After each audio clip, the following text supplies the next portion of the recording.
দেখো আমাদের খ নাম্বার বলা আছে অঋণাত্মক পূর্ণ সংখ্যার সমষ্টি। আমরা কতে অলরেডি অঋণাত্মক পূর্ণ সংখ্যাগুলো বের করে ফেলেছি বা ধনাত্মক। আবার বলেছে কি ঋণাত্মক পূর্ণ সংখ্যার সমষ্টি। তাহলে অঋণাত্মক পূর্ণ সংখ্যার সমষ্টিগুলো বের করে ফেলি। কি কি আছে অঋণাত্মক পূর্ণ সংখ্যার সমষ্টি? কি কি আছে?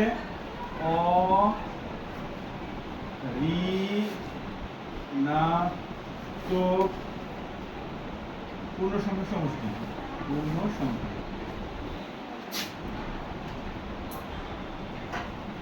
কি কি আছে বলতো? অঋণাত্মক পূর্ণ সংখ্যা কি কি আছে? একটা আছে 9, আরেকটা আছে কি 0, আরেকটা আছে কি 6। এই তো, তাই না? এই যে 9 0 6 আর আছে অলরেডি আমরা কতে পেয়ে গেছি। এবার যোগ করে সমষ্টি মানে কি? সমষ্টি মানে কি? যোগ। যোগ করে ফেলো। 9 এর সাথে 0 যোগ করলে 9, 9 এর সাথে 6 যোগ করলে 9 6 15 পেয়ে গেলাম 15। এবার আসো ঋণাত্মক। ঋণাত্মক ঋণাত্মক পূর্ণ সংখ্যার সমষ্টি কি কি আছে বলতো? ঋণাত্মক পূর্ণ সংখ্যাগুলো আছে মাইনাসের 4 যোগ মাইনাসের 2 যোগ মাইনাসের 5। এবার একটু ক্যালকুলেশন করো। মাইনাসের 4 প্লাসে মানে মাইনাসের 2 প্লাসে মাইনাসের মাইনাসের 5 একটু যোগ করলে কত হয় দেখো তো?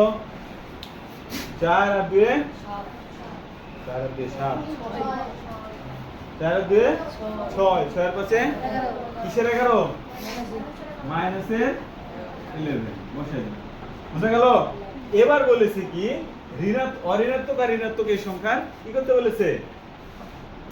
বিয়োগ করতে বলেছে। কি করতে বলেছে? অঋণাত্মক পাইছি 15, ঋণাত্মক পাইছি 11, দুইজনকে কি করতে বলেছে? বিয়োগ।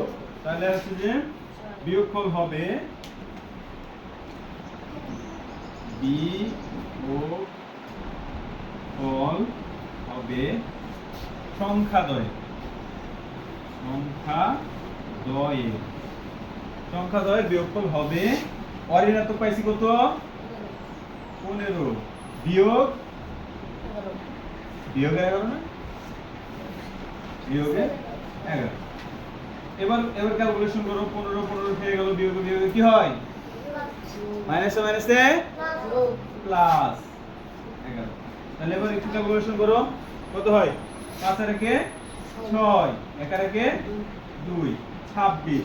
অর্থাৎ অঋণাত্মক এবং ঋণাত্মক পূর্ণ সংখ্যার বিয়োগফল হইল 26। ক্লিয়ার?